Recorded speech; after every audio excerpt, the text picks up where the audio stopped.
petroleum, the final reserves. These are the voyages of Starship Enron's prize. It's a 4-year mission to explore in pristine worlds, to lay pipe amid old civilizations, to boldly drill where no man has drilled before. Captain's log, stardate August 6th, 2001. It has been 4 years since we brought the Taliban to Texas to secure a pipeline across their territory from the vast reserves in Uzbekistan to the sea. Their violent rule has brought stability to the region, but it has made the deal politically untenable. The rubric of the drug war has permitted us to funnel them millions of taxpayer dollars in bribes, much of it diverted from counterterrorism programs. But now they must either accept pipeline royalties and a power-sharing agreement, or the wrath of our energy-hungry nation. Kenny Boy says thanks for backing him up on the California energy crisis. Carl says that'll teach him to vote Democrat. Captain, I'm picking up a transmission from Israeli intelligence to the CIA. It says buildings that symbolize American government, military might, and commerce are at risk of kamikaze attacks using hijacked U.S. planes. Like that Blue Ribbon panel report back in 1999? Or that plan targeting the Eiffel Tower that was foiled by French intelligence? Or that Tom Clancy bestseller a few years back. Oh, I love Tom Clancy. He gets all his storylines from his buddies in U.S. intelligence.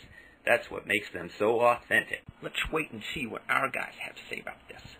Captain, the CIA says that Osama bin Laden is planning to hijack American airliners. Osama? Wasn't he the guy who sent the suicide bombers on a boat to attack the USS Cole? The man who arranged simultaneous attacks on the U.S. embassies in Kenya and Tanzania? Wasn't he later linked to the group that bombed the basement of one of the World Trade Center buildings in 1993 in an effort to knock both buildings over? Captain, it's another message from Israeli intelligence, but this time it's to the Russians. They're asking the Russians to use their influence to convince us of the seriousness of the threat of suicide bombers flying hijacked airliners loaded with fuel into symbolic American buildings. That's not very specific. Cheney? What? Like the Pentagon? The White House? The World Trade Center? Again? Ashes, have you heard anything from your guys at the FBI? No. Why do you ask? Well, it's just that you stopped flying commercial on July 24. Never mind. I wouldn't want to offend the CIA by asking.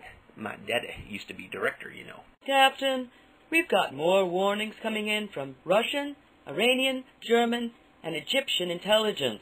Also, intelligent actor James Woods has filed a report.